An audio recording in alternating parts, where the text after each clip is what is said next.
Well, g'day. Far out. Every day my hair's getting longer and longer. Been shaving it, as I said, for like at least 12 years. I think it's even longer than that, actually. It's more like 15 or 17. Anyway, enough about my hair. I was going to talk just really quickly about another one awesome experience I had one time. Back when I lived in Byron still, I was only 6 months in this unit before we decided to save some money to try and get a deposit for our house. And so we were able to get a loan and buy ourselves a caravan. And so we lived in this really cool caravan park. Oh, that's a good coffee. Oh, it's hot. So I lived in this really cool caravan,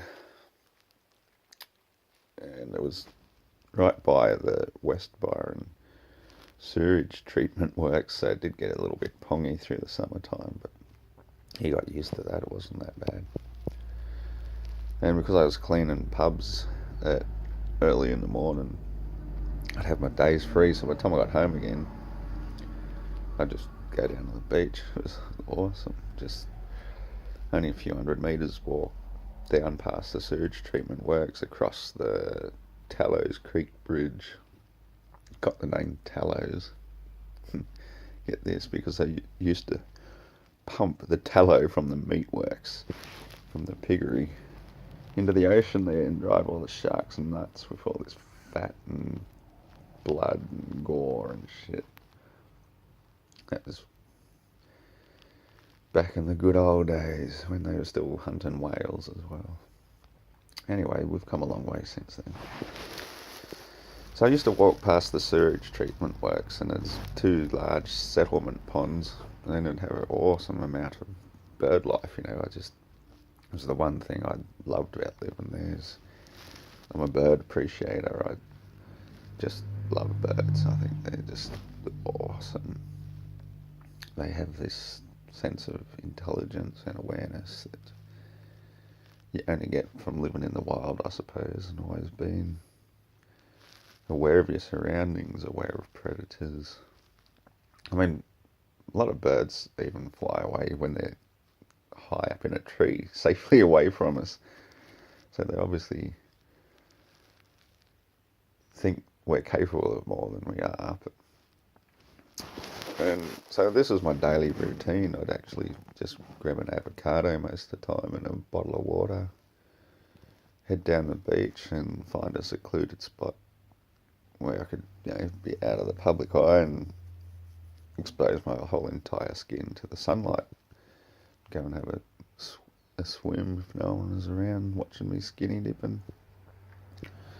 It wasn't a nude beach, that one. It was a little bit risque.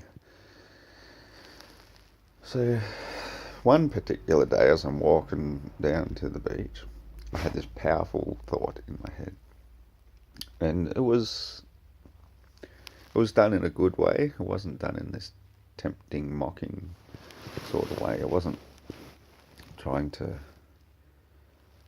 be an asshole about it like a lot of people can be. I says to myself, does God exist? Can you send me a sign that God exists? And I asked from a loving place in my heart. I got shown a sign almost immediately, within 30 seconds, where I'm normally walking past these ponds as I did almost every single day. 3 big pelicans came and flew directly around me. Not just once, but 3 times. I mean, I asked for a sign and nature just gave me one just like that. Now, not only that, When I did get to the beach, I decided to walk up towards the Cape this particular time. Cape Byron, the famous lighthouse, the easternmost point. And as I'm walking up, one of the pelicans, the youngest one, came back and he flew over me and kept going up the beach a bit and landed right in the shallows of the crashing waves. Well, stood on the shore. And not only did he do that, he allowed me to walk all the way right up to him, to the point I could have put my hand out and touched him. We were just making this eye contact the whole time. There was no fear. He was there showing me a sign that yes, God exists. And yes, I have realized since, thanks to my ability to intuit things, get into it. I'm very intuitive. And I am a nature lover. You've got to be a tree hugger. Admire the beauty of a flower, of a leaf, of an insect, of a bird. Everything is beautiful. And everything is of God. Even you. Especially you. You're God's child. Anyway, that's my thoughts for this morning. Have a good day. Talk to you soon.